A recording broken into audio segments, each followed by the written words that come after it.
folks. Welcome to Rimshots with Sean, brought to you by Barstools and Bandtalk. My guests we're going to dial up here in a second. We seem to have lost their video. They're going to go down and reboot it. They're there. We have Peter, we have Steve from the brand newly signed to RFL Records, Playhouse. Gentlemen, welcome.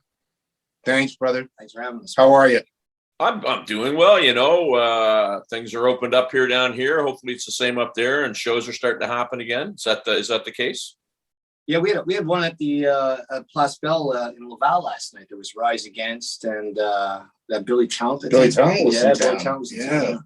And we're in town this Saturday night. So where are you guys playing? A place called the Ministère. It's downtown Montreal. It fits about 300 people.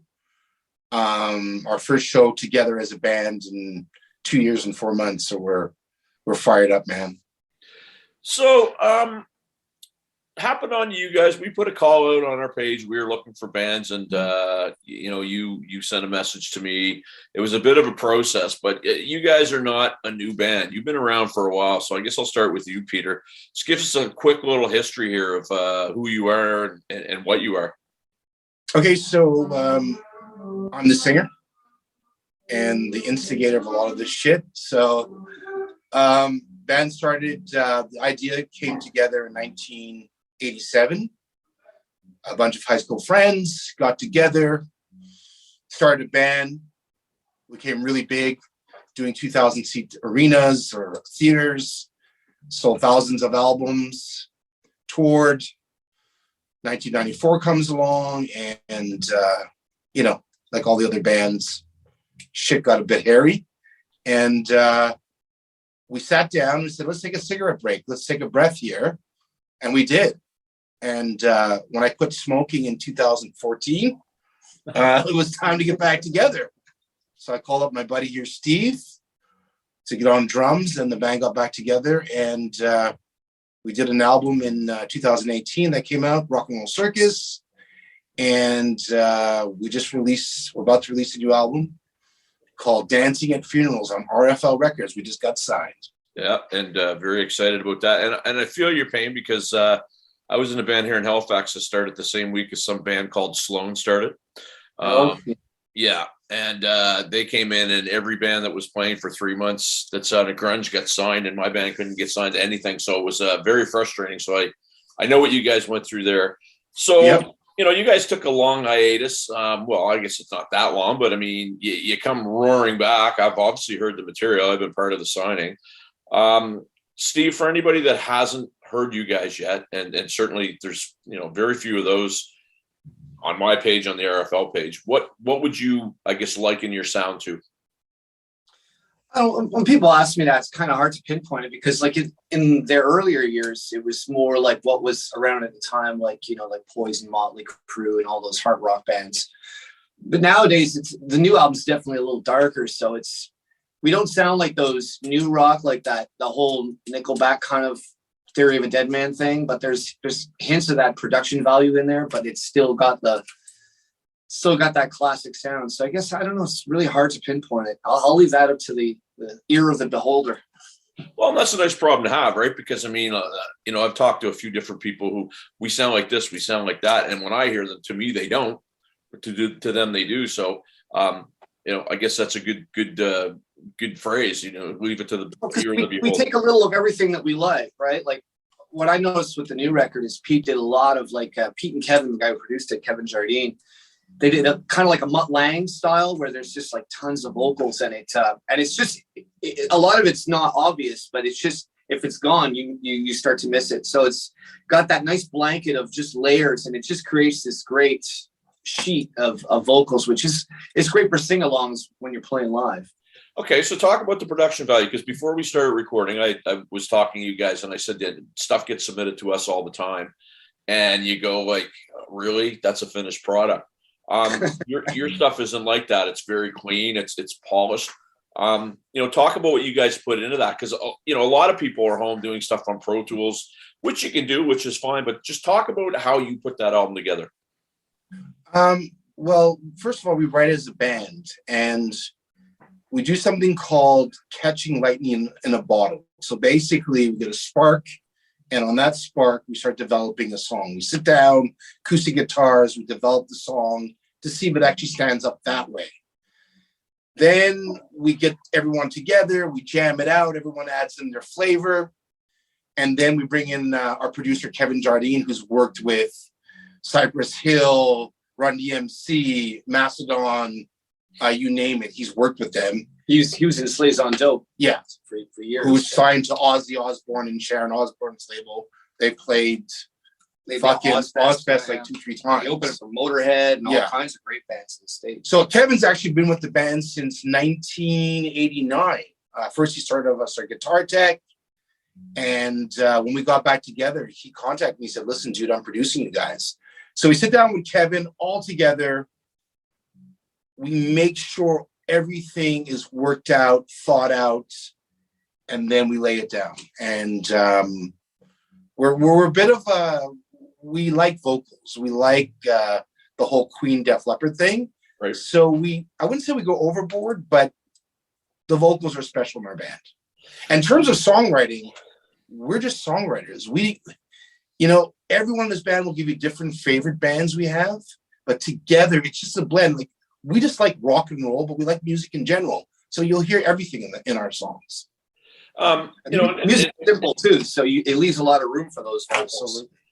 Well, and hopefully, when I say this, you don't go like, but I mean, I get a cult AC/DC vibe there in some of the okay with that, right? I'm a big cult fan, especially. So yeah, I'm all in. Well, and I get that. I get a lot of groove. I mean, there's a lot of groove to the tunes. When I asked you, absolutely, and Steve, I think what you lay down is great. I'm a drummer myself, and it's nice to hear guys that you know how it works, right? Sometimes you get stuff in its finished product, and if you're like me, it's like nobody's hearing anything until I'm 99% happy with it anyway, and some of it's about 62%. But when I asked you guys to do a comparable, that was more for me than it was for you, because I'm trying to pinpoint your sound. So let's just talk influences for a couple of minutes here. Right. Who are some of them? I don't know. Like, for when we're doing those parts in the studio, we're basically, everything's got a lock. Like, especially me and Danny.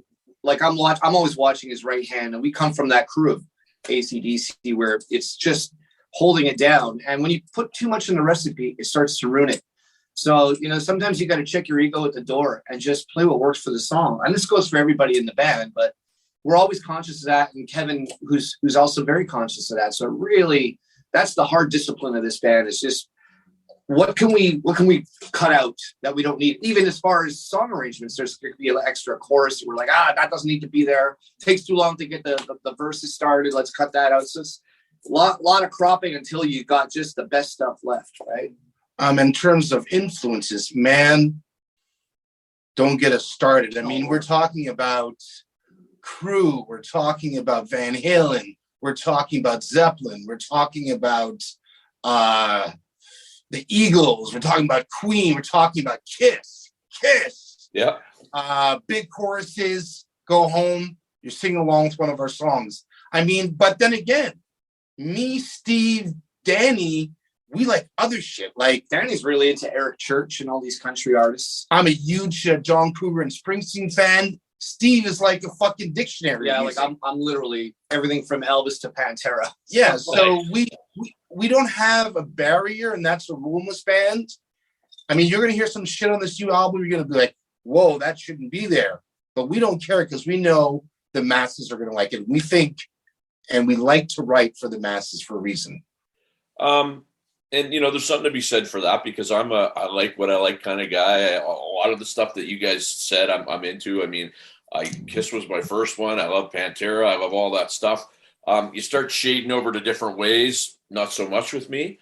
But the fact that you guys take that and use it, because I remember one of the first conversations going around the table, and when I say it was virtually around the table with Doug, John, and I, was just like, we couldn't peg your guys' influences. It wasn't like you had, Operation Mindcrime, but it wasn't like you were doing, to your point, the new stuff, the Nickelback. It was just really, it was unique. It's the only way, I guess, Thank you very much. That's the biggest compliment you can give somebody. Thank you. Because when you see bands like Red Van Fleet, like as talented as they are, they got to find themselves still. But there's something there. Obviously, they wouldn't be where they are without their talent. But I just find they need their own identity, and they're working towards it. But they're also really young, right? We're older guys. We've been around the block, so we know what we like, and we know when we're starting to sound like fraudulent musicians. So we're a little honest with ourselves in that regard. But we'll take that compliment, man. Thank you very much for that. Well, and I mean, part of what I get to do, I mean, is, with RFL is work with the artist once they're signed, right? So once you guys are up and running, it'll be a lot of me. Hey, how can I help you with this, with that? Working with, if you have an agent, for example, that you're looking to book shows and what have you. But I'm also a musician, and, I can be one of those guys that sits there with my arms crossed. Like, you've seen them at the back of the room. I'm not really like that. But the first thing, like when you sent the tunes, because, I mean, we got a lot of songs and a lot of different things. And it was the one that jumped out to me that it's different. A, the production was very strong, but B, it was different. Thank you. Thanks, man. Coming from you, that means a lot, man. Well, you haven't even really met me yet there, Peterson. No, but I've done my research on you. Oh, thank you. Recon. Yeah, we've looked to see what you're doing. We looked at your page. You're just not a guy who says shit. And we know that you know a lot about music. You've been down this kind of the same road we have. So coming from you, it does mean a lot. And don't forget, when you're submitting stuff to labels, these guys have heard it all. Like the pile of music that comes pouring in. So, well, it does. And I mean, for me, the hardest thing for me was to kind of because I always listen to drums first, Steve. And I tell you, I was one of those guys maybe way back that was looking for chops. Now it's more what it is how everything to me needs to sound like one instrument. That's the first thing that needs to catch me. And I think that's what caught me about your music, is it just sounded tight, and I think that's the maturity. I'm pretty sure you and I were the same guy when we were like 16 to 20. We were just hitting too many cymbals and too many kick drum notes, and still do trying to show our chops off. Yeah, no, for sure. And you know what? You need to back her off and find that pocket. And that's maturity. That's maturity. Absolutely. I mean, I'm a guy who probably couldn't play a proper shuffle until I was 21, but I could play a great metal shuffle, no problem, right? So you can play Hot for Teacher, but not Pride and Joy. Right. So back to the production, back to what you guys are doing. So you're obviously in the place, I can tell you have the sound baffles and stuff. That's where you rehearse. Do you guys work a lot of stuff out pre-studio and then go in? Do you do it in the studio? Do you do both? Very interesting story because of the whole COVID situation, right? This album was very mixed up in that regard. Yeah, we usually do it together. We started with the idea of it. Yes. Things don't always go according to plan. That was the intention. You should have called the album Plan B. Yeah. But it ended up everyone doing their parts, kind of like working on them at home, and then in studio putting them together. The process was fucking long. It took 10 months. There was a lot of hurry up and wait. Yeah. We hustled to work on the songs, and then the rug got pulled out from under us. And, you're wondering when the world's going to open up. Do we rush this? Do we have it prepared for when it opens up? So I did the whole album in 2 days with 2 6-hour sessions, 6 songs one day, 6 songs the next. And a lot of those songs, believe it or not, my parts, there were last minute adjustments. So I came in and it was just like, okay, let's gonna crop this. And so we listened to it a few times. Basically 1 hour, you had to like rearrange the song, get your parts down and nail it, and do 2 or 3 takes and choose. And this was also because of COVID. So he couldn't actually sit in a rehearsal space for weeks to work it out because we weren't even allowed going out. There was a curfew. Right. So yeah, I hadn't played drums for months when we did the album. Like I was rusty as hell. Now I'm playing the songs better than I do on the record. Yeah. Well, I think a lot of it like that. And that's tough. I mean, I went out and I got an electronic drum kit, which was great. It got me through. But then as soon as you sit down behind a real kit, it's kind of like, it takes you a while. I did the same thing. Right? You know what I'm talking about? First time in my life, yeah. Well, and you know what? As 2 drummers, and not to cut the singer out here because he's equally as important. Wink, wink. But talk about that, because I had this conversation with somebody the other day, and they're like, "Oh, come on, it can't be that bad. It's a different feel. It's a different vibe. Yeah. It's a different everything, right?" It is. It is. It's funny. I watched Rick Allen's tech try and play his kit. It's like, no, he doesn't have the same to dig into the pedals. Just the mechanism of Rick Allen's kit is built customized for his ability. So the guy didn't have, when you're bouncing that stick off the head, for one, it already changes the feel, but just all that, it has no rebound. It has no life to it. It's like playing, I guess I could liken it, playing a guitar, like a Fender Strat through a tube amp, and then you get like on an Ibanez gem and you're running it through a Helix module. It doesn't react the same. It doesn't breathe. Sure.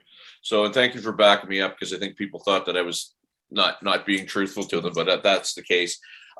So anyway, so again, so you guys, this album's coming out. We've set the release date. I don't know. I haven't cleared it. Do we have the date that we can actually say? Well, we're looking at July 22nd, Friday, July 22nd. That would be the date that has been proposed. With the title single will be released at the same time with the video, the song called Dancing at Funerals from the album Dancing at Funerals. So, but The Storm is already out. That's it. So, well, and that's the one that caught us. And in our next segment, I want to talk about the video that you guys shot, because that was the other thing that really impressed me too, was the professional quality of that. I mean, and we won't really cover it too much now. We'll wait for the next segment. But I mean, you guys are, up until now, you're putting a lot of your own, money and time and skin in the game on this thing. Yeah. So we're lucky. We got people who like us. I think it was your contact that he offered to do it at a very reasonable rate, just because he liked the music. Well, we'll tell you that in the next segment. But all of us, time, money. There's none of us would be here. We didn't like playing together, and we thought the project was going somewhere. Because we do put a lot of our time, which equals the money. So, yeah. Well, and I mean, that's the thing. And I think we'll end the segment with this, and you guys can back me up. I mean, the world. What's the famous saying? Musician is a guy who takes, $5,000 a year and a $500 car to a $50 gig or something. Yeah, exactly. It's the labor of love, right? Yeah, exactly. But I mean, so you guys are signed, but for anybody that's looking to get signed, I mean, I think you guys can give them a very good message about, what it takes, from writing songs to recording songs to doing videos. The message that I get from you guys is, hey, if you're not all in, don't bother. Exactly. Well, kind of what I'm happy about, there's a lot of pros and cons to the way the industry's changed over the years, but like for those who wanted to just do this to be famous, I'm kind of glad, because it kind of scares some of them off. Because it is a labor of love. You have to invest not just money, but yourself into every project you do. And for those who want the quick, easy fix, it's not going to work like that as easily anymore. So they'll see through you, unless you got, good auto-tune. Yeah, absolutely. And I think, the whole reality TV, American, Canadian, whatever. I think that everybody thinks that, the younger generation, if you will, thinks that's what it's all about. They don't know about, having to put chains on the front door of somebody's club to get paid. Like, they don't pay that dues, right? Right. They're looking for the instant gratification. Absolutely. And sometimes they get it, to their credit. Sometimes they get it. Absolutely. So we're going to end this segment, gentlemen. All right. We come back for the next segment. We're going to talk about that video that you shot. We're going to talk about the first album a little bit. We're going to talk about some of the stuff that you guys have up and coming. So we'll see you on the next segment. Rimshots with Sean. All right.